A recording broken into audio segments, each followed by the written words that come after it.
This is our motorhome, a Hymer MLT 580 4x4. Join me for a tour.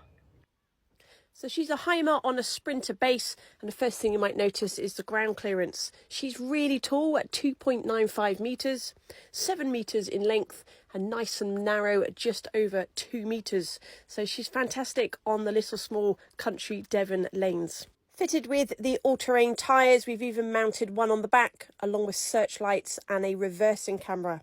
On the side, we have a side awning that winds out, and she really is a smashing piece of kit that we absolutely enjoy driving. Another searchlight mounted on the front and a bull bar, and underneath we have hydraulic rams giving us automatic levelling. We haven't got a name for her yet either. Stepping inside, she is light and airy, 2 helm seats, 2 further seatbelt seats in the bench there, and then a fixed bed at the rear. So we've got the 2 helm seats here that turn around to make this wonderful space here, which is really useful, and these are the chairs we tend to sit in for most of the time when parked up. It's lovely and airy here at the front. We've got this wonderful window here, letting all the light in, and some really useful storage around the edges as well. So this was one of the key points here that we liked when we looked at the van. And the storage continues above the side window. You can see our TV mounted there, and then we swing across towards the cooker. We've got 3 ring gas, 1 ring electric, a grill and an oven, although the oven tends to be more of a potato storage. We've got a sink and lots of storage underneath for utensils, pots and pans, and then a full-size fridge freezer. So when looking at buying a van, one of the things I wanted was a large fridge. This is a full-size fridge with a freezer section in the middle, and it's absolutely a wonderful size for what we need. And a little peek inside and you'll see it's absolutely perfect. Next to that is a thin wardrobe with 2 layers, perfect for hanging a few shirts and dresses in. And that's mostly my storage. And then just to the right of that, beneath the beds, we've got another wardrobe there, and a cupboard just to the right. So again, plenty of storage.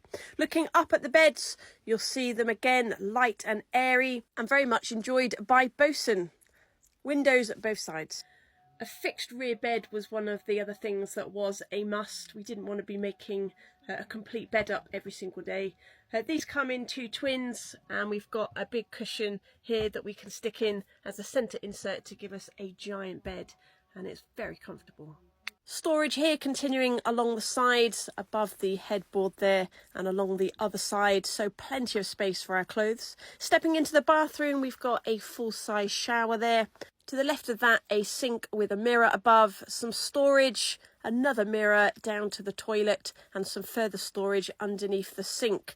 Ample for what we need.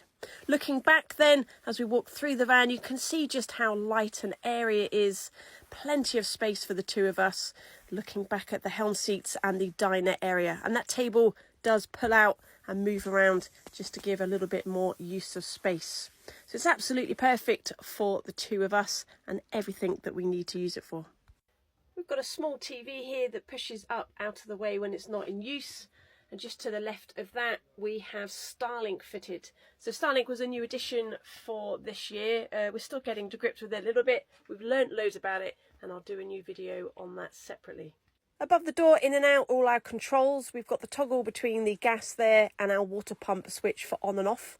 Then our Truma control panel, which toggles between whether we're using gas and electric, and whether we're adjusting heating, hot water, and things like that. So that's all there contained in that panel. And to the right of that gives us an idea of our battery charges for leisure and the main battery, and also how full our water and waste tanks are. So that's all controlled from there. And to the right of that, we've got the carbon monoxide alarm. Very important. If you haven't got one, get one. Every single window in the van has built-in blinds. You slide one way for a fly screen, and then the other way for the blackout blinds. So these are fantastic and much easier to use than what I had in the last van.